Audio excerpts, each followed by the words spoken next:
I just came back from the future to let y'all know we got a long ass show today. So strap in. This is gonna be good.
Family, we have some issues. So those on YouTube, the angle is gonna be a little bit different. This is my tripod. This is what happens after continuous use. We've been doing this for a while, so I guess this is to be expected. But it just so happened that it broke with Sasha Mosh. So 1 minute I said put it down. That is incense. Good morning, Mr. Lawrence. Good morning, Miss Sheila. So that's what happens when you do your work with your equipment daily and your kids work with your equipment. Alright, so we about to do our toast. Make sure you get your water.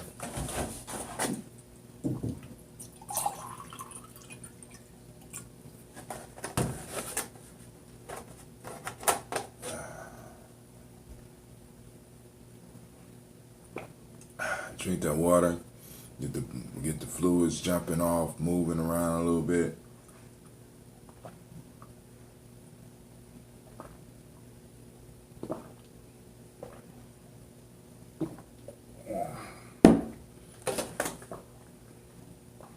That's 8 ounces down. Y'all know I try to go for 32 ounces.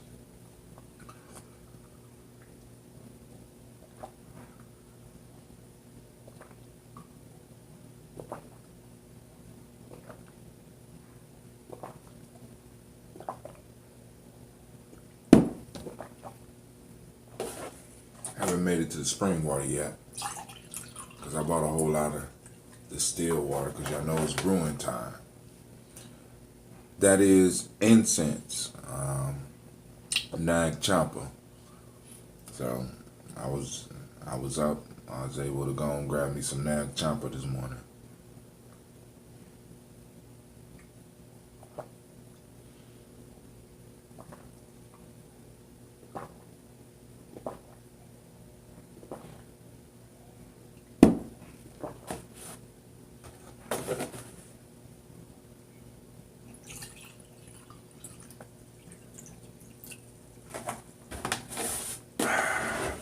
Woo! Alright, so we about to do this toast. Today on the show, this is just a toast, second part of the show, we're going to talk about bitters and bitter. Alright, so y'all know that I'm taking bitters in the morning now, along with the ambrosia. We're going to talk about the power of bitters, and we're going to talk about the power of bitter. Being, just the term bitter. We all know the term, but we're gonna break it down and really get into a discussion about bitter and the importance of bitter. Yeah, it's important. After this, just this little bit of research, and then we're connecting it with what I'm doing with the ambrosia. Bitter is important. And I know a lot of y'all ain't gonna like it, but that's life.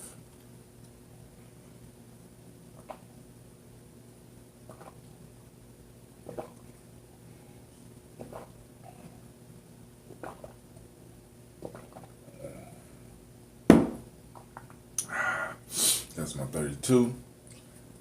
I'm gonna try to finish up the cherry. Whoa, I'll be forgetting sometime. You think that it get low down in the bottle that it stops sometime. I'll be forgetting.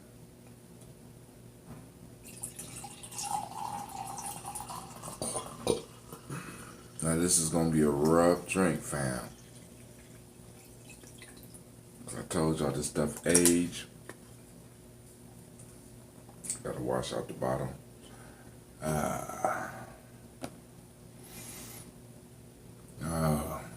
Alright. So, if you got ancestors that you want me to salute, please post them up. If you got ancestors that you want me to salute, please leave it in the comments. I will get back to them on the next day. If I see them while I'm toasting right now, I will salute them. If you have any issues that you want me to toast, post them up. I got you. All right? Bring them out. Oh, damn. I ain't bring them out? Oh. See, that's what I love about my fam, man. That's dope. Bring them out. Bring them out. Bring them out. Bring them out. Bring them out. Bring them out. Is they brought out? They out. Shouts out to Brother Kwame. Thank you for stopping in. Thank you to Miss Sheila for making sure that I'm doing what I'm supposed to do. We got to keep the ritual consistent. You know what I'm saying? Because you start building a pattern. As you start building a pattern, you start developing an energy pattern. And as you develop that energy pattern, you start attracting the things that you're asking for. You know what I'm saying? So, that's why a lot of people don't really get the habits they want, because they don't build the proper energy pattern, or they start breaking the pattern. You know what I'm saying? Alright, so here we go. First call on the creator by whatever name you choose. Call that creator. We lift up our glass to the all-powerful energy, the all-pervasive energy that flows through us and with us, that we should strive to see in all those around us, in friends and foe. You know what I'm saying? We need to see the energy. Sometimes we gotta slay that energy. Sometimes we gotta lift it up. But such is life. So we toast and we call this energy by whatever name you choose to call it, whatever name make you comfortable. We toast and we say, Ashe. From there, we move on to our personal ancestors, and we lift them up. We bring them out, because there might not be any other place where we bring them out. Might not be any other place where we remember them, but here we remember them. Here we remember them. We toast those loved ones, those that passed on. We toast those loved ones that made their transition. We raised them up. We remember them because they remembered us when we didn't remember ourselves. They helped us find ourselves. They guided us with their strong words, or they fed us with their soft words. They hugged us when we needed it. Some of them was old enough to pick us up when we was babies and we was crying. We didn't even know why we was crying. As a matter of fact, they helped us gather an understanding of this life. And we want to toast them. We want to remember them because they deserve to be remembered. And unfortunately, in this hell of North America, where we were tortured, where we was kidnapped, where we was raped, where we was assaulted and still are going through, when we were robbed. Some of the stuff that was taken from us was the responsibility of remembering those that came before us. So we're taking it back. We're taking it back. So we remember our grandmothers and our grandfathers, our mothers and our fathers, our uncles and our aunts, our cousins and our friends, our nieces and our nephews that made their transition. Let's say students, teachers and students as well, that have made their transition. We lift them up, we toast them. If we have names, we shout them out. Great Ujamaa to you as well, brother. Alright, Brother Kwame. So here we go. I'm going to start my family line. If y'all got any, throw them up. I got you. You know what I'm saying? Miles Brown, Miss Ann, Robert and Tex, Anna Davis, Herman Brown Sr., Rosalie Tilly, Georgia William Walton, Christopher and Fanny Gasson, Alina, Uncle Chris, Geneva Brown, Cleveland Brown, Herman Brown Jr.,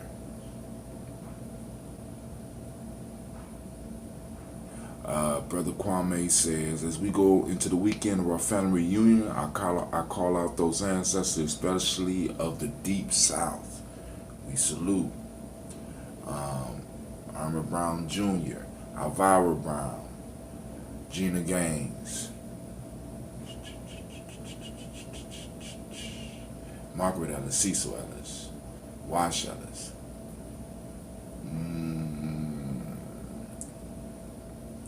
Jamon Jones, Jeremiah Tapper, John Fallard, Elder Farmer, Elder Harrison, Elder Donaldson, Nomo X, Sapat Ma'at Ra,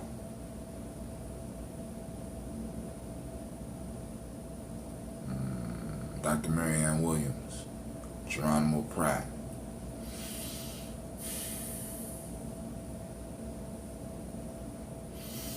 we lift them up. We lift them up. Any others? We say Ashe. From there we move to the present moment. We are on Ujamaa, the green day. The day where we talk about resources, right? Resources. And like I told you, we're going to be talking about the resource of these bitters and also the power of bitter. I'm trying to tell y'all gonna want to catch this one. Y'all, I think y'all gonna want to catch this one. Because I want to break down the use of bitters and using the bitters as a metaphor for life. Things that we need, that we often dodge. Alright. Dang, I just gave it away. Damn. Alright. So we toast this day, this moment, because our power is in this moment, man. We always got to remember our power is in the moment. Many of us get lost in the past. Many of us get lost and worry about the future. But our power to make change, our power to make things happen right now. Remember the show I did about the minute. You know what I'm saying? Take 1 minute a day and focus in on this moment. If you ain't doing it right now, if your brain has got to take 1 minute and focus in on this day, and that minute will build. And when you are able to get yourself solidly in this moment, you're going to change not only your life, you're going to change everybody's life around you. Most of us are not effective because we're not in the moment, right? I mean, we're somewhere else. We're everywhere but where we need to be in most cases. And we learned how to do that. That was a survival tool during the terrible times we went through, because we had to think about better times. We had to remember happy memories so that we could keep our sanity. But now we are at a point where we need you here. So we need you here, right? We need you present. Right now we're at war, and a lot of our people don't even realize we're at war. So we need soldiers in the moment. We need warriors in the moment, right? So this is us. I toast you in this moment, and we say Ashe. From there we move to our children. Our children. and our children's children on to infinity. We are responsible for the next 7 generations. Let's not be the forgotten generation that our children just jumps over when it's time to pour libations. That laughing stock of a generation, that generation that just gave up the fight. No, not us. So we toast our children, and we toast in advance so they will toast us, and we want them to know that we haven't given up the struggle, and we know that everything we're building is for them. And since we are a generational people, and I still got to do, I don't know if I did a show on that, but we are generational people, which means that a lot of times we return back through the same bloodline. So if you leave your bloodline messed up, if you leave your family messed up, you leave your tribe messed up, you don't leave it better than better than when you found it, then when you come back, you're coming back to some fucked up shit. I'm just letting you know. Excuse my language. So we are generational people, and we come back through the same bloodline, and we continuously come back until we get the lessons we need, or maybe we just continuously come back. Right? We need to make sure that we're coming back to something better. So that means that when we leave this planet, we got to leave our children educated. We got to leave our children in the know. We got to leave our children the resources so that they could build upon it. And once they build upon it, their children will build upon it. Their grandchildren will build upon it. And then when you return to something with power. So right now, you're not only building for now, right? Even though you're focusing in the now, but you focusing in the now has future ramifications that most of us have never thought about. Not only do it affect your children, it'll affect the next life when you come back. Your children are you. Your children are a reincarnation of you, a version of you. So we toast them. Last but not least, I toast each and every last one of you. If you have any struggles that you are dealing with, that y'all want us to toast as a group, throw them up. You know what I'm saying? Post them down in the comments. Toast them up. You know what I'm saying? So some of y'all going through hard times. Some of y'all going through some good times. A toast is a recognition, right? It's a recognition ritual, what we're doing, right? So we could recognize the good times. We could recognize the bad times. We could focus energy where we need to focus energy as a group and make things happen. So we lift up the glass and we toast and we say, Ashe, Ashe, Ashe. I wish y'all peace, power, where you at, joy, and 100 years.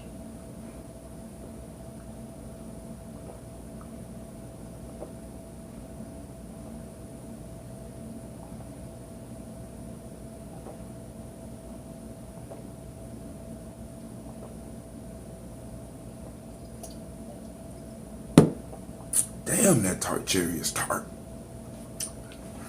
Woo!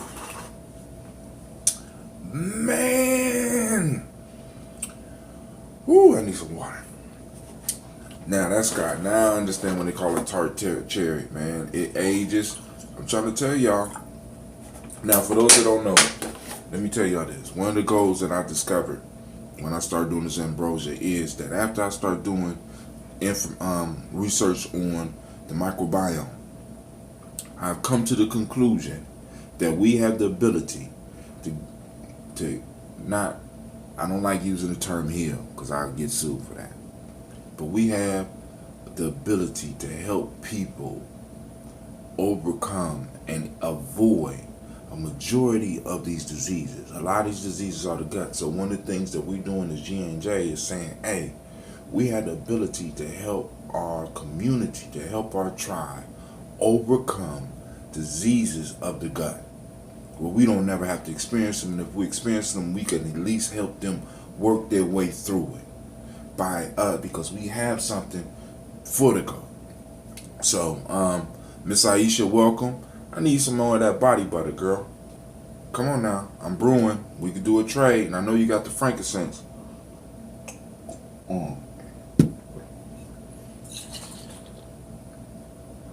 Time for the bitter. But before I bring out the bitter, I'm brewing some of that Death Eater.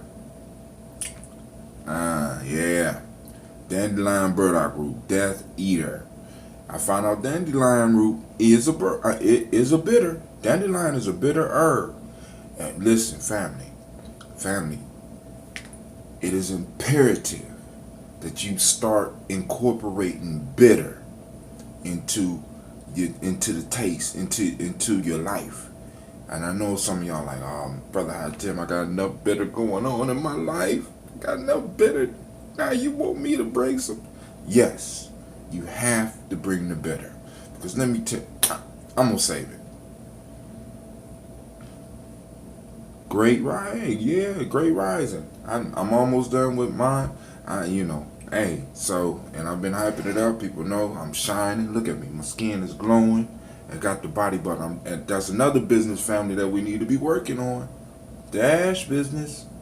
There's no business like ash business, like no business I know. Black folks got more ash than anybody. There's no reason we should be buying any other lotion, but it's something made by us. But anyway, it's important that you start incorporating the bitters. Like, so here is burdock root and dandelion root, right? I'm going to tell you what bitters does, but you have to catch me on my, bro, it'll be up at 9 a.m. But this is dandelion root and burdock root. Call it death eater.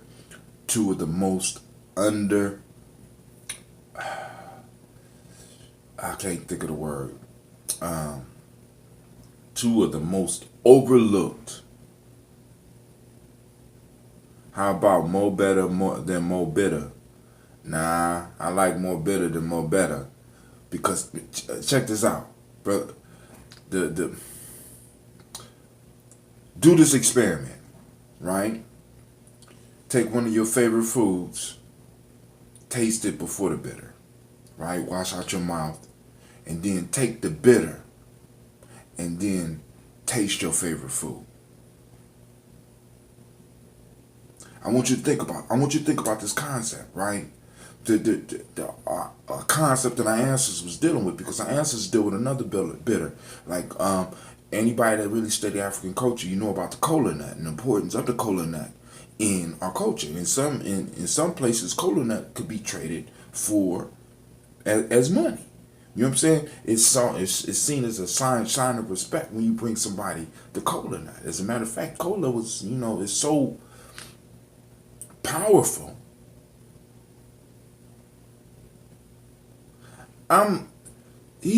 Steve is Hollywood is a little bit taller than me. Hollywood is like 6'4", possibly. You know Hollywood. Hollywood probably claim he about 6'6". Nigga about 6'5", 6'4", 6'4 and a half. He always been just a little bit taller than me. But anyway, y'all try the bitter thing, man. But anyway, our ancestors recognize the power of the bitter, right? Dude, it's dope. But I go for more better than more bitter. But I'm gonna say you got to have a little bitter before the better. Even in our relationships, think about some of the best times you might have had. Might have been right after a bitter moment with somebody, and then y'all made up. God damn it! Ooh, man. Listen, family, we missing out on some of this ancient wisdom. I'll be back up with my show real soon on Kuji Chagalia and Ujamaa. Now, this is what I need. I need for those that do listen to the show, let me know. Should I switch my show so it's a day apart? So right now I got them back to back. So on Kuji Chagalia and then Ujamaa, or should I do Kuji Chagalia and Ujamaa? So I got a day in between. Might be that you need the bitter to you need the bitter. See, that's the point. You need the bitter to appreciate the better, right? And I mean, the bitter, it's like we come from people. I mean, you got to understand this, man. We come from a people who suffer on purpose, right? I mean, even long before the West Asians came, we suffered on purpose, right? Y'all got to understand, there's a science to this, right? There's a science to this. And most of us, we have gotten so comfortable that we strive to avoid the suffering. Bitter foods, bitter herbs was part of the suffering, right? Because it's I mean, I don't want to go into it right now. I'm trying to tell y'all, man. Listen.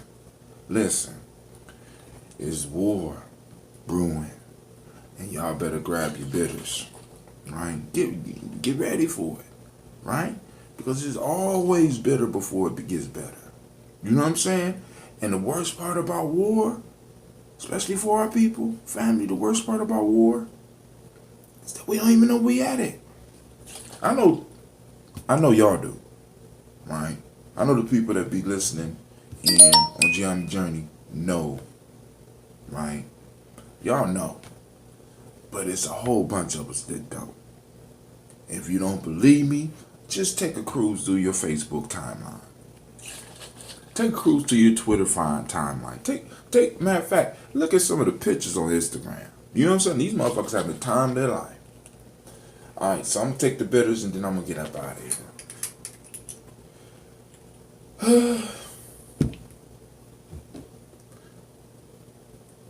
Gotta do the bitter before the better.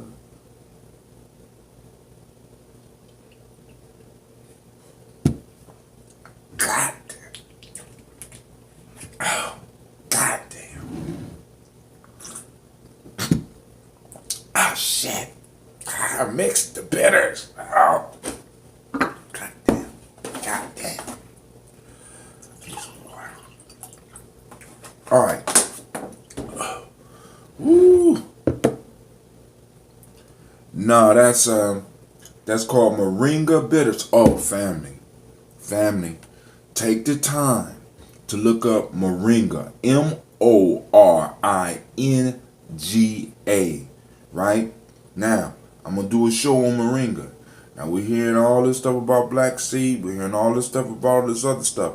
I'm trying to bring you stuff that we can produce either here or get some type of connection with our folks over there in Africa, especially on the West Coast.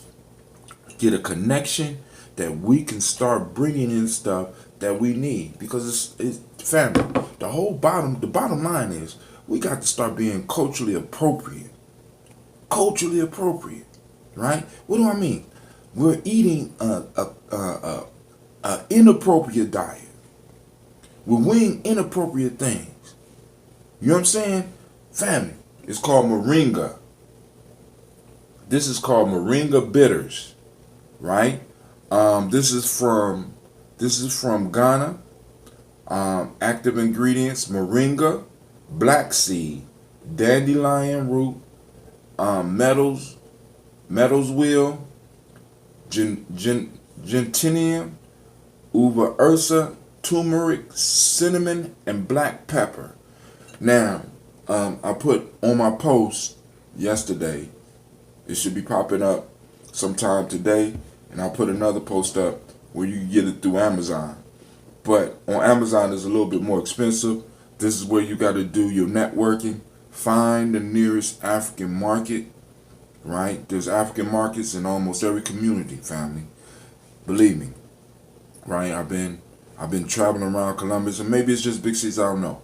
But, you know what I'm saying? Every people, when they come, they establish cultural touchstones, except for us. Because our cultural touchstones were stolen and replaced with fuckery touchstones. You know what I'm saying? We touchstone on fuckery. You know what I'm saying? And it's not our fault. It's the programming. It's the programming. That's why, like I said, I launched the Nguzo Saba challenge. Miss Aisha says that's one of the oils I use in my butter. That's right. You know what I'm saying? Culturally appropriate. Even the oils we put on our skins. Need to be culturally appropriate. I mean, because we got to understand when they doing these commercials about jergens and all this stuff, and they talking about it making your skin luxurious and stuff like that, they're not necessarily talking about you. We the only people that feel we're universal. You know what I'm saying? It's crazy. I mean, I be sitting here listening to some black folks, and I swear, we the only universal people. You know what I'm saying? We the only international people. We the only motherfuckers that just believe that everything work for us. And black women can't even find no goddamn jeans. You know what I'm saying? I mean, let's keep it real. Let's keep it real. Because if y'all had jeans, I would not be seeing all the ass crack that I see when I be walking through the community. Right? They don't make jeans for you. Right? We ain't looking out for ourselves. They're not looking out for you. You got to get in where you fit in. And some of y'all ain't fitting in some of that shit because you're not built for it. They build it for theirs. They don't build it for us. And we got to understand that. And once we start understanding that, we start fulfilling the needs of we start being culturally appropriate, right? We start lining up with our culture. It's certain things that we need to do, certain things that we don't need to do, right? All cultures have this. We the only open culture. We got an open culture. You know what I'm saying? Do what you want when you want to do. Once you grown, do what you want. You know what I'm saying? Fuck that. I'm sorry. I know it's early in the morning. You know what I'm saying? But fuck that. You know what I'm saying? We the only people that allow anybody to do anything. And then you get motherfuckers that put braids in their hair, and then they talk with a certain twang and be the total different color and coach you on how to be you. The fuck? Where do you do that at? Let me go and try to coach. Hey, listen. I'm gonna give y'all a quick story, and then I'm gonna cut you off Facebook. At Ohio State, there was this dude by the name of Dr. Wu. Dr. Wu was a martial arts instructor that I wanted to hook up when I first came to Columbus because I was looking for martial arts schools.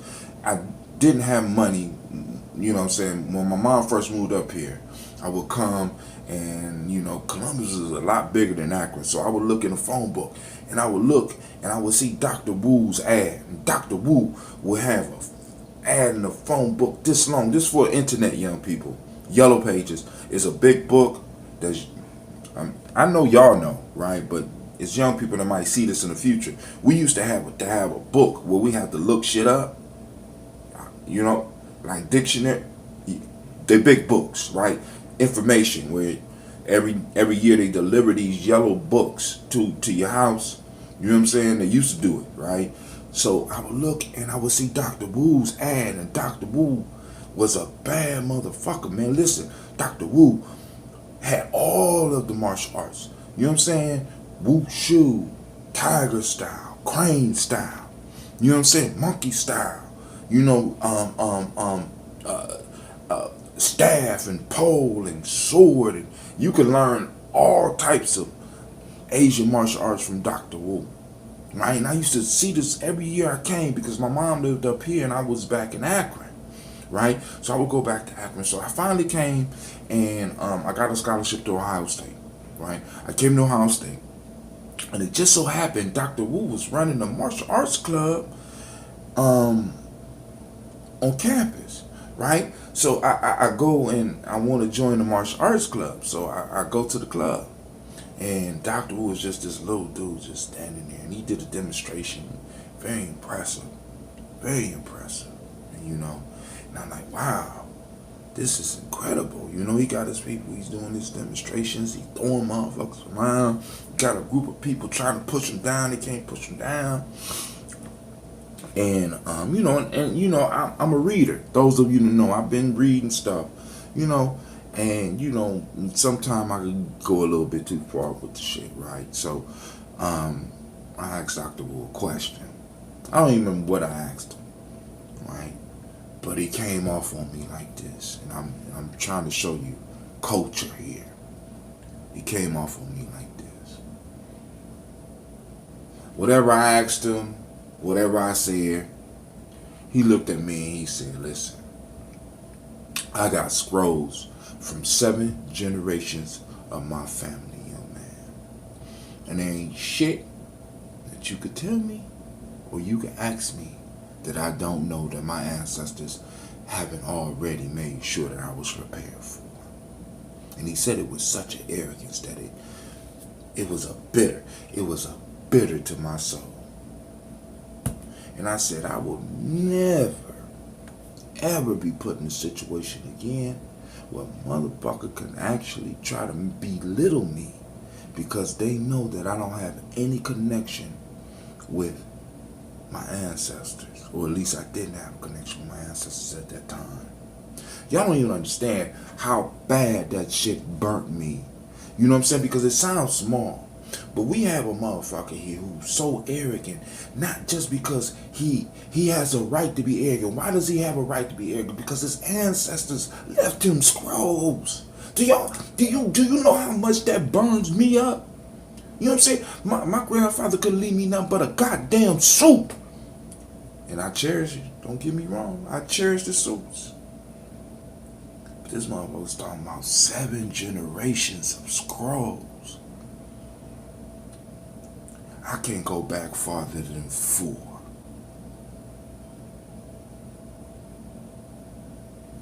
Do y'all understand?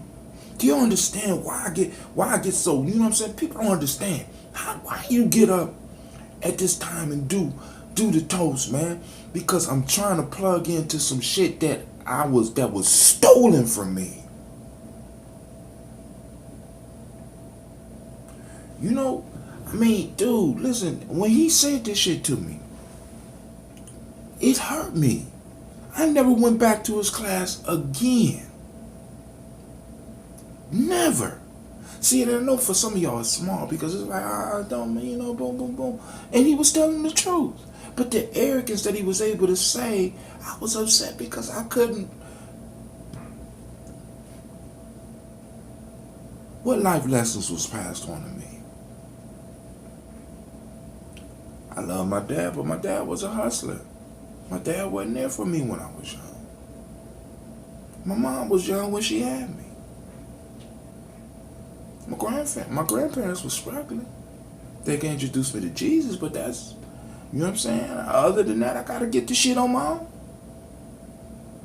The scroll that was passed to me was the Bible, and that's somebody else's tradition. Even though some of y'all will get mad, be like, oh, the Bible came from us, blah, blah, blah, blah, blah, blah, blah. It wasn't translated by us.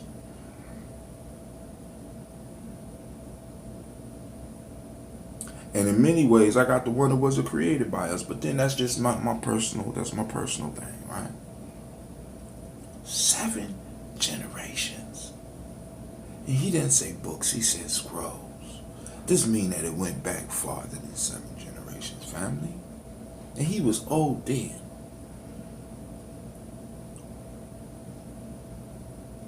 How many of us is passing scrolls to our kids? How many of us is going to pass life lessons to our children so that they don't have to make the same fucked up decisions that we made? How many of us is passing business sense to our children so that they can make better business decisions? How many of us is passing political knowledge to our children so that they can make better political decisions? How many of us are preparing our children for the war? And war, see, and let me say this, because since we're gonna be talking about the bitter, right? I say war, and some people get offended and get scared of shit. War is nothing but conflict. What is a conflict? A conflict is a difference between people, and it's natural because you know what comes from conflict? Progress. See, this is why I said the power of our no yesterday. This is why I did the whole show on the power of our no. Because we're so into trying to agree with everybody. We're trying to agree and we're trying to find the political correct way to say shit. And we're trying to be so, I don't even know, so sickening. So goddamn agreeable that we can't grow. Do you know that life comes from conflict. God damn it. Life flows from conflict. You are alive right now because of conflict. You're alive right now because other things gave their lives for you to exist, not just your ancestor. If you're eating some bacon right now, you had to kill a goddamn pig in order to have it. Conflict. If you're eating some vegetables or drinking a vegetable juice, you had to go and you had to take that fruit's life. You're taking a life into yourself. Life is based on conflict. And we have forgotten this shit as African people. But everybody else know it. No, they don't mind. They don't mind coming into your neighborhood and grinding up your goddamn kids, giving them motherfucking Takis and Black and Miles and making all this shit available for them. They don't mind. You know why? Because from your death come their life, goddammit. And we have to start understanding this shit. And it's not personal. It's business. They told you that in the Godfather movie. It's not personal. Tom, it's not personal. It's business. We have to prepare ourselves. We have to prepare our children so that they understand it's not personal. It's not personal that I don't want that lifestyle with me. It's not personal that I don't want your food with me. It's not personal that I don't want that clothing with us. It's not personal. It's business.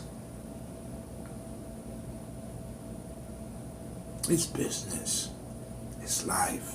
It's conflict. Don't you understand? There is no life without bitter. You was born in a bitter moment. Do you understand that? It was bitterness through which you were born. Your mother pushed you out. It was painful. It was conflict. It was bitter. Yet you here. God damn it. And your mom was able to flip that moment of torture. Right after torture. Right after being pushed to the edge of death. To turn it around. And make it a celebration every year. I got shot in the face. I don't celebrate that shit. I was put to the edge of death. I don't celebrate that shit. But my mama is strong enough to want to call me every day, every year on the day that I caused her torment, and pain and torture. She calls me to remind me that it's my birthday. That's some strong shit, black woman. That's some strong shit. We don't see it as that. It's just natural, right?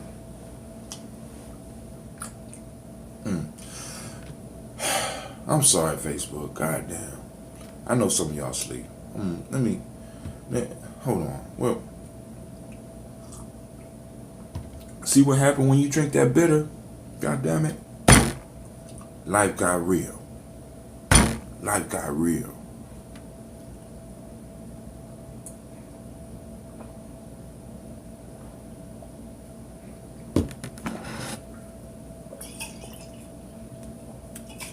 Promise I'm about to let you go, Facebook. YouTube, we about to get into our shit. Y'all know.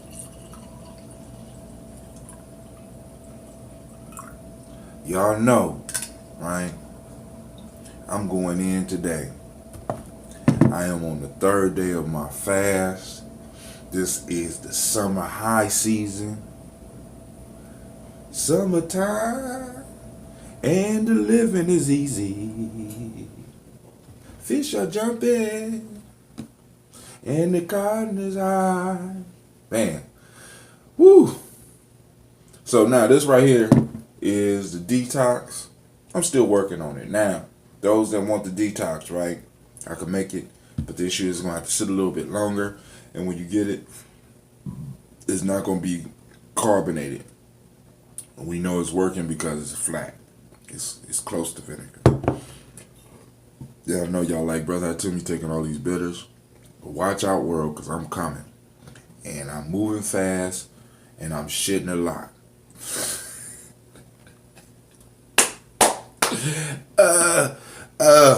I'm leaving stage. Y'all, hey, listen. Because I'm serious, family. It's time for us to move to another level, right? Because I'm seeing people every morning, and it's time for us to really start being able to find things that we can invest in, because it's good to do the health, but we need to really, really start building. You understand what I'm saying? I mean, because we got kids, we got nieces, we got nephews. You know what I'm saying? This shit, I mean, after these, I mean, because have y'all been seeing? Is it just me, or have y'all been seeing all these judgments coming in? I'm trying. Listen, I'm struggling with tobacco, but I'm trying to stop smoking. But I'm just so paranoid when I'm on the motherfucking road. People don't even understand, right? I'm paranoid when I'm on the road that one of these motherfuckers is gonna pull me over and try to demoralize me in front of my children, and I don't know what the fuck. I don't know how I'm gonna handle that shit. I really don't know how I'm gonna handle one of these motherfuckers trying to check me in front of my kids, especially if I ain't do shit. Right? I don't know how I'm gonna handle that shit. And then with all this other shit brewing in my mind, you know what I'm saying? Because it's like it's sort of like I go into the lion's den every day and I have to cooperate with the fucking lion. Because I think that being nice to the lion is gonna make me less appealing to his hunger. This is the place where I'm at.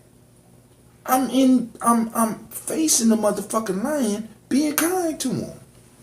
When this motherfucker is liable to snap, when it's in his nature to snap.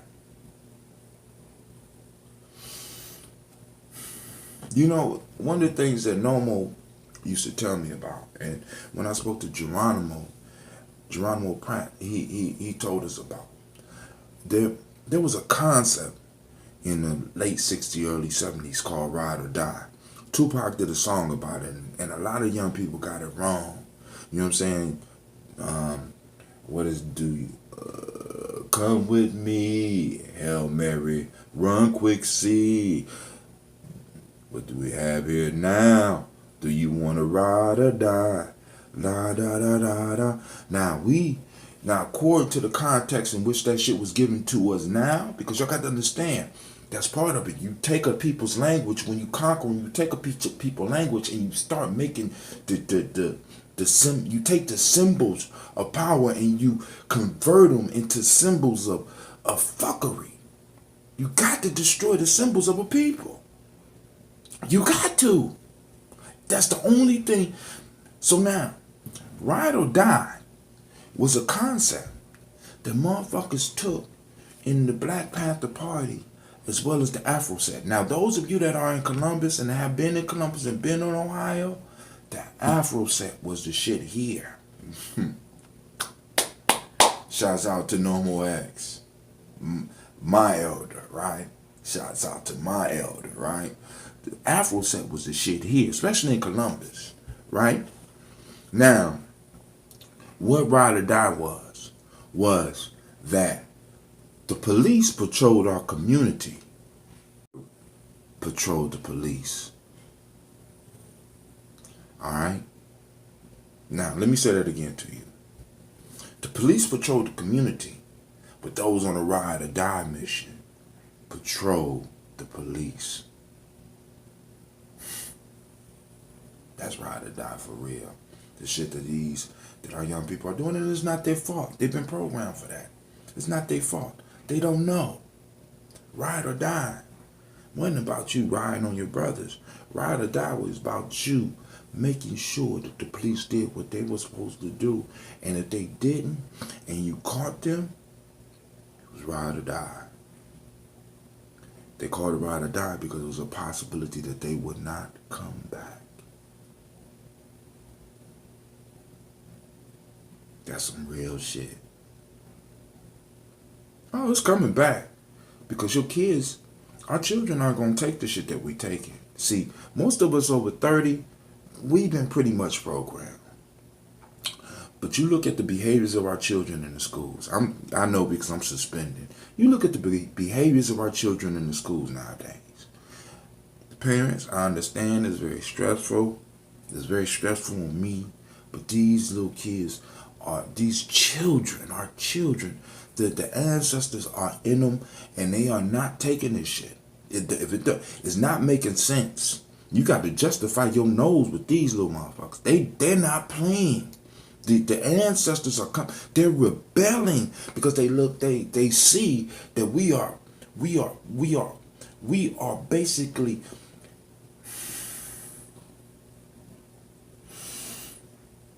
Damn, YouTube. I'm sorry. Our children recognize that we're preparing them for slaughter, so they rebel. For me, in the position I'm in, it's hard. Because how do you tell somebody when they telling you the truth that no, that's not it? And I can't do that shit. And I'm not going to do that shit. Our children recognize we're preparing them for the slaughter. They recognize that the shit that they're learning in school has absolutely nothing to do with life. And I know some of y'all going to disagree with me. But I want y'all, tell me the last time you used a historical fact from school. Tell me the last time you even used some of the math that they gave you in the fucking school beyond the basic addition. Right? The shit that they're learning in school is not really preparing them for life. It's preparing them for factories. And a lot of y'all don't want to deal with that shit. So you don't want, because that means that you could turn your children over to a group of motherfuckers like myself to go on and try to basically raise your children, when the fact is you have not come to terms with the fact that you're just using an education institution not as an educational institution. You're using it as a babysitting daycare for your children so that you can do what the fuck you want to do, whether that's go to work or fuck or do whatever you want to do all day. This is the bottom line, black folks. See, because listen, socialization should be done in the home. This is what we're doing in school. We're socializing your children and we're preparing them for the slaughter. What's the slaughter? The slaughter is that when they graduate from high school, after they done committed 12 years to what you told them they need to do and what the system has told them what they need to do, the slaughter is going to be when they graduate and there ain't shit out there for them. If we don't have no businesses to give them no goddamn jobs, where is the jobs going to come from? I keep trying to tell y'all, the robots are taking over. Why do I need to employ your ass when you need sick leave, when you need vacation, when you need all these benefits I got to pay to the government, when, in fact, I could save that money and buy one robot for $20,000 to do the repeatable act that you do. You don't believe me? Check out Japan. See what's happening with old folks in Japan. They experimenting with robots right now. They talking about having drones drop off packages right now. They're gonna have a motherfucking machine doing your pizza in the next 15, and it's gonna be an automatic thing that's bringing pizza to your damn house in a minute. You know what I'm saying? Y'all think somebody playing with y'all. We the only people playing. We the only ones having fun. We the ones filling up the club on Saturday nights. Over 30. Yeah. That's us. Leading our children to the slaughter. But our children are coming up a lot different than us. Yeah, they might go through their little party phase. They're going to go through their crazy phase and shit. But they really are starting to put stuff together.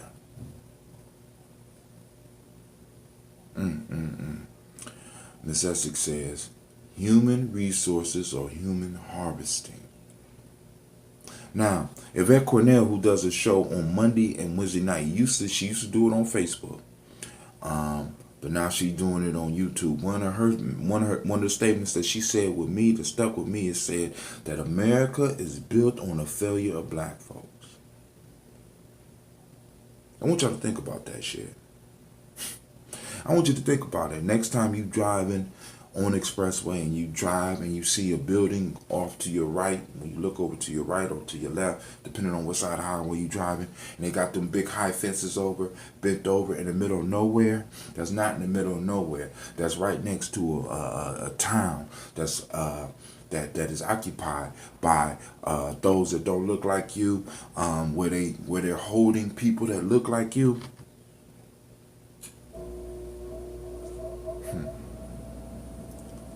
I think that's called slaughter. But it's not personal. It's not personal, Tom. It's business. For those who don't know, I'm quoting the Godfather. Right? I want you to think about the slaughter every time you walk into one of those corner stores with our Muslim brothers, the Arabs and Indians, and a lot of them Muslims that don't eat pork, but they'll sell that shit to you. And it'll be old, and they'll go to the store and they'll buy the increased bread and shit, probably and higher price your shit, and sell your children all types of sugar and shit, sell them all types of Takis that's destroying them and shit. Tom, it's not personal. It's business.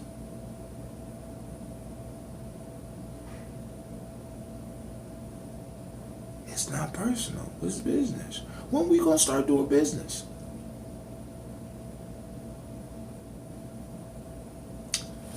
See, this is what y'all don't understand, right? Let me say this. I ain't gonna say y'all, but those that might be listening 20, 30 minutes, 40 minutes and shit. Culture is a product.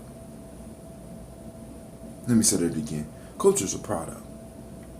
Right? You don't believe me? Look at Asians. Right? One of y'all could walk right outside your house right now and look and see a Chinese restaurant right now. You can look in the phone book and you can find a martial arts studio that specializes in Chinese or Japanese or Korean martial art. Culture is a product. Culture provides for those that follow the culture. Did y'all hear me? See, this is why hip-hop making money. Hip-hop is a cultural expression of black folks or oppressed people. Let's say that oppressed people, especially those of highly melanated skin, right? It's selling because it's a cultural expression. But our hustle have not moved to the level where we can look at it that it's not personal. It's business. I don't care that a young white boy want to learn how to break. The teacher should be you. They want to learn how to rap. The teacher should be you. They want to dress like you. The teacher and the provider of the materials upon which they dress should come from us. It's not personal. It's business, Tom. Shit. But damn. I'm sorry, Facebook. I'm sitting up here holding. I want my goddamn body butter. Let me say that. Now, and I need the frankincense. Alright, I gotta go in. I gotta talk to my YouTube fam. So Facebook, this is Brother Hot Tim. Make sure you join me for the morning toast, the daily toast. This is a daily thing, family. I'm gonna keep it going. I'm gonna keep it going until I get me a replacement. Then I'm gonna move on to something else. I'm telling y'all, I'm building. Listen, I'm going to help eliminate all gut-related diseases in my tribe and my community. And we're going to build us a media corporation. So this means that those of you that's watching right now, right, sitting back laughing at this old man, right, I need articles, I need videos, I need podcasts, right, because we about to break up out this shit, for real. You know what I'm saying? We're gonna pimp the mind just a little bit, right? We got products that people want to read about. Peace out to Miss Sheila. I want to thank you for joining. Mr. Lawrence, are you still running, Mr. Lawrence? You know, because I kind of fell off, so I need some inspiration. I kind of fell off. Miss Aisha Essex, I want to thank you for joining. I want my body butter. I'm not playing, right? But make me get up here and clown you because I will put up an empty jar, right? I will complain about service. And the frankincense, you call that your man thing. I don't know. Mr. Kwame, I want to thank all of y'all for joining me early in the morning. Mr. L. Bay Samuel, I want to say peace. Well, who's still there? Okay. I mean, are you still running?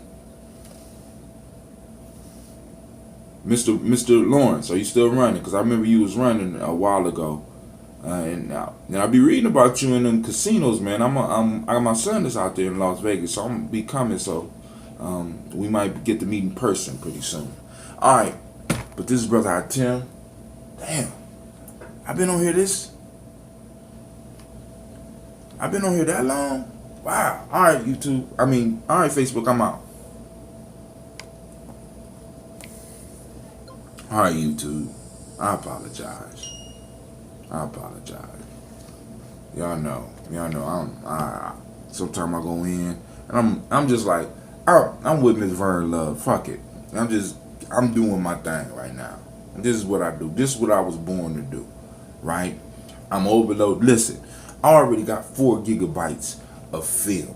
I ain't gonna say film, of video. I got 4 gigabytes. I'm 20 minutes over. I'm going in. This is why, listen, family, this is why the fasting piece, the bitter that I'm talking about, is very important. Listen, I am 4.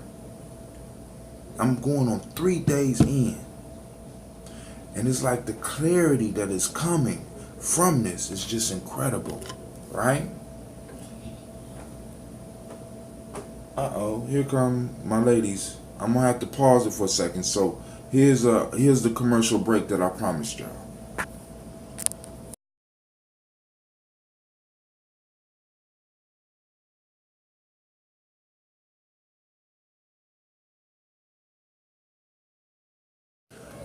All right, family. Woo. I'm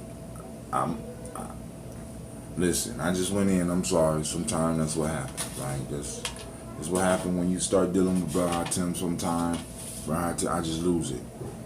And because actually, I got to realize that all my shows are freestyle. You know what I'm saying? Sometimes I read stuff, articles that I pull down, or stuff from books and stuff like that. But I need y'all to understand, I freestyle, right? That's what I do. You know what I'm saying? Some people rhyme. This is what I do. This is what I do, right? So now, first, before we get into talking about bitters, right? Before we get into talking about bitters, we need to go and define what bitter is. So according to dictionary.com, bitter, having a sharp, pungent taste or smell, not sweet. Now, definition number 2 is what I want you to focus in on. Angry, hurt, or resentful because of one's bad experience or sense of unjust treatment.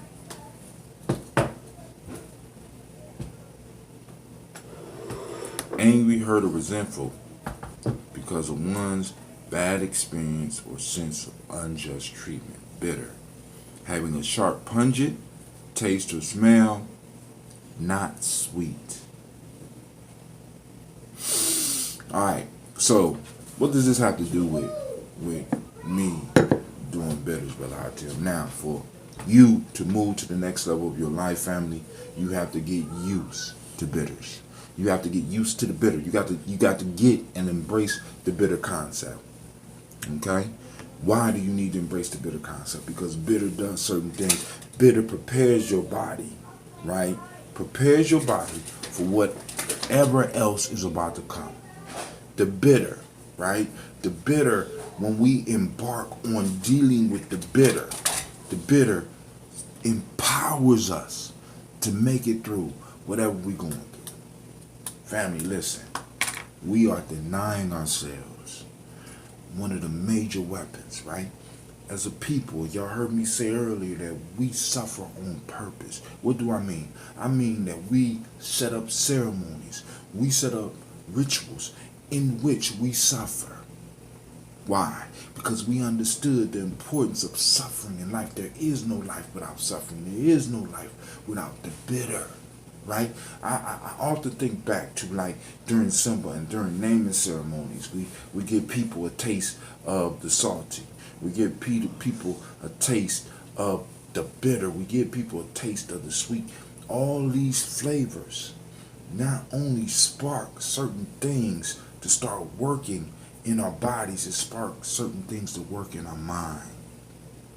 To purposely eat something bitter, to purposely drink something bitter, sets you in a mind state that is different than all the competition that you're going to be able to face, that you're going to face. You know why? Because you're able and you're willing to bite the bitter. You're able and you're willing to get up earlier than other people. You're able and willing to work harder than other people. You're able and you're willing to last longer than other people. That's bitter. Bitter, what is it? It is a sharp, pungent taste. It's a sharp, pungent pain. It's a sharp, pungent action. That's not sweet. See, all your competition right now, they all are being bombarded with sweet. We live in a culture that's bombarding us with sweet, not knowing that they are destroying the very fabric of the country because motherfuckers don't know how to suffer anymore. People don't know how to grasp the fact and the importance of taking sour and bitter. See, bitter is even beyond sour because if you like sweet, you're gonna like sour, right? You're gonna like sour. Just you do the bitter. Bitter brings out something different. Look, I have to demonstrate. Bitter don't bring out the pucker. You know what I'm saying? Because the pucker is kind of cute and it's like ooh, it's just but bitter. Listen, this is bitter. Listen, look, watch the facial expression. God damn. God damn. Bitter. God, where the water?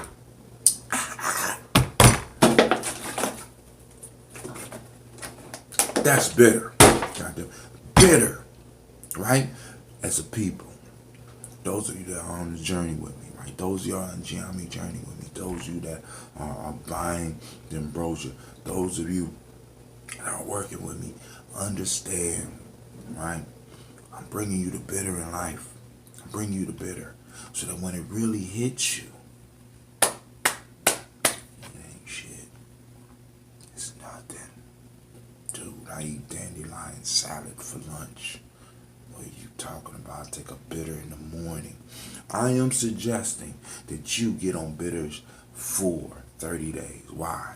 Because, and I want you to, like I said, let's go back to the experiment. You like pizza. Pizza your favorite food. I'm asking you, take a little bit of bitters before you eat your pizza. I'm telling you right now, just that little shot of bitter before you eat your pizza and you drink your water and clean your mouth out, the food is going to taste so much better. You like a certain restaurant, you like sushi, you like this, take you some bitter. Right? But now, let's find out what bitter does for the body.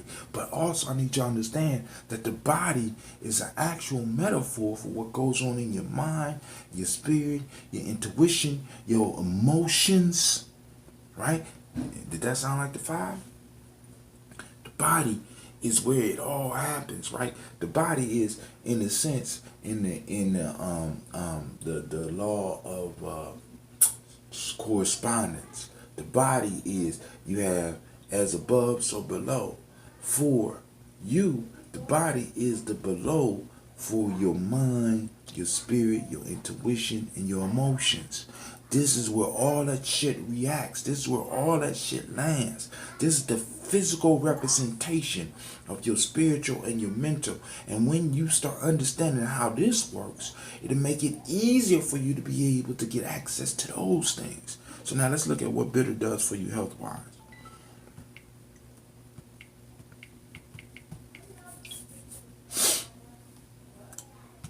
Healing power. This comes from Chalkboard. They list bitters as a superfood. What you should know, bitters is not just a cocktail ingredient for the mustache-bearing throwback crowd, although it is a retro fantastic ingredient. Think about this. In bars, they mix up bitters. Why? Because it makes the drink stronger. It brings out the subtle flavors within the drink. Once a staple in cocktail recipes for martinis, Manhattans, and old fashions. See, they work that up out you. And it's a reason you're going to find out in a second. Bitter is actually a health-producing superfood on its own. Once treated as a medicine itself, One 1883 advertisement listed it as a tonic for billowsness, palpitations, and humors. Bitters are tonic blends of surprise. Bitter herbs such as artichoke leaf, dandelion, gentian root, yarrow, and other bitter roots, barks, and fruits. Distilled in an alcohol base, these herbs were often served as appetizers before large meals, a digestive after dinner, or to soothe partygoers after nights of less than moderate drinking.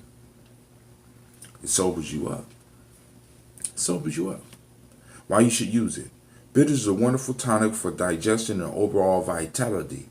Remember, digestion, what does that deal with, right? That deals with all this gut, all the stuff down in the gut, which is your microbiome. Overall vitality. In this season of abundance and food-related celebrations, howling away a bottle of digestion-curbing bitters may be just what the doctor ordered to soothe overly filled Thanksgiving tummy. So this was written in Thanksgiving a while ago. The post get together headaches. Digestion requires more energy from your body than almost any other task. Giving yourself digestive support frees your body to work hard at other vital tasks like keeping your immunity strong through the cold months. We're not in the cold months right now, but hold on, let me go back. I gotta go back to the article. Here we go. And here we go. 10 reasons for bitters. This is from the Radiant Life blog. Ancient wisdom for modern health. Sweet, sour, salty, umami, and bitter. These are the 5 major flavors. 5 major flavors. Y'all see that? I think Brother Hot-10 playing. They think I'm playing, Cleve. They think I'm playing. Of course, they're going to pop something up in the front of my screen. Welcome to the Radiant Life blog. Join our list for an instant 10% off with... No. Don't worry, we won't spam you. I will get off my goddamn screen. Alright, get off. Go back. I'm signing up for the blog, but you don't strong arm me. I do the strong arming in relationships. You ready? Sweet, sour, salty, umami, and bitter. These are the 5 major flavors that the 5,000 taste buds speckling your tongue and throat have been primed to identify, each with unique gastronomic qualities and health indication. Traditional cultures believe that the fundamental importance of consuming a rich balance of all these flavors. However, today, with the overwhelming load of sugar, encrusted, salt, sprinkled, and MSG dosed food filling our plates, bitterness has essentially vanished from the modern palate. We don't have to deal with bitter. We don't have to deal with suffering anymore. We can let somebody across country kill our cows. See, you can let somebody else deal with the bitter, right? And you can just pass it on. The unfortunate disappearance has done more than simply change the tang and smack factor of our foods. In fact, the general lack of bitter flavors in the diet very well may be contributing widespread problems with digestion and appetite control. A mysterious flavor. Bitter is an intriguing flavor, the very most sensitive of all tastes. Bitterness has an excitable quality that some people would describe as disagreeable and harsh. Isn't that what we do with life? We want to push the harsh shit to the side. It don't taste right? As children, right? Our children, they don't want to taste shit that's, you know what I'm saying, that's bitter. They don't want to taste. It's nasty. I think about it. But we got to start getting them. We got to start training ourselves. The very word bitter has even become linguistically associated with expressions of anger, resentment, pain, and reactivity. Yet complex bitter flavors does far more than cause lips to pucker and heads to shake. Known for stimulating the senses and engaging the digestive system. Food possessing a bitter quality have long been valued for a unique ability to cleanse the body and build vitality. Remember, we're not just trying to live long, we're trying to live healthy. What the fuck good is it living up to 90, but you don't remember your children?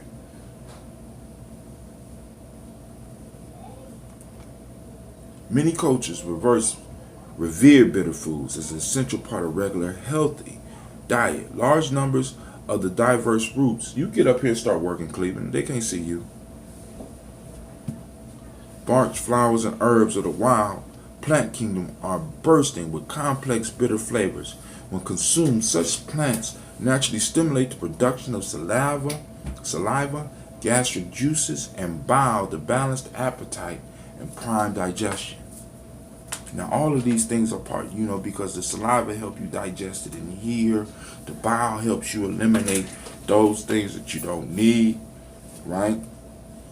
We talked about that when we talked about the microbiome, how certain foods can help the liver produce some of the toxin fighting aspects. A lot of the a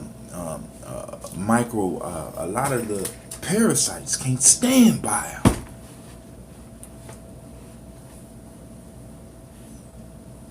Yet while bitter botanicals were consumed rapidly by foraging ancestors, such richly flavored plant foods have been unfortunately lost to the endless aisles of sweetened and salted snacks filling grocery stores today.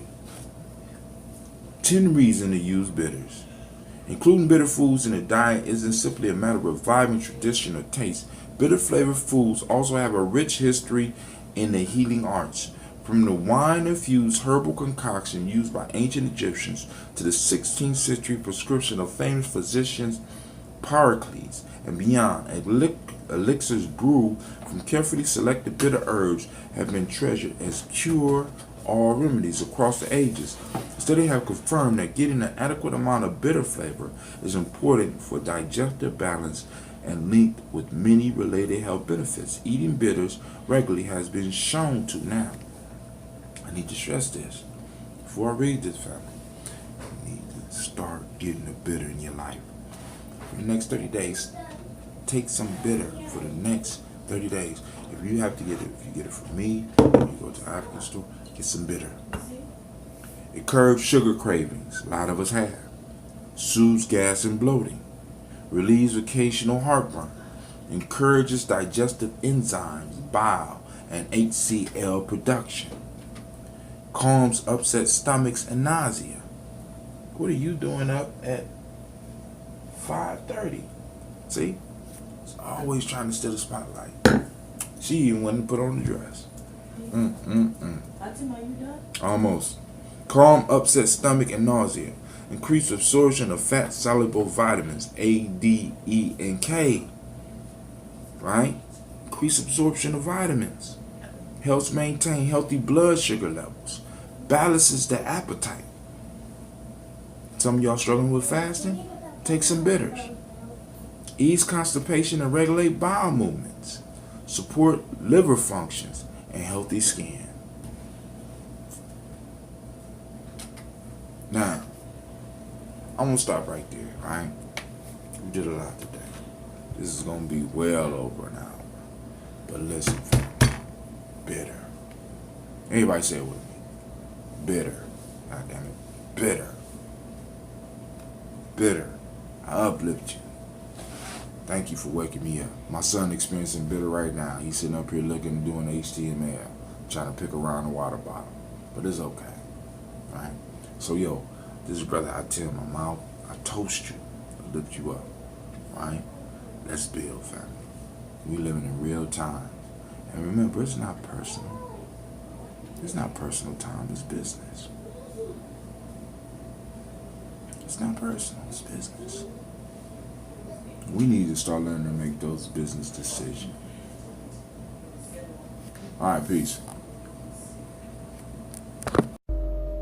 Thank you for watching the video. I want you to subscribe. Click the bird right there, the fiery bird. And I also have a special video just for you, right there. And for those that want more information about Gye-Nyame Journey, go to our site. It should be right about there.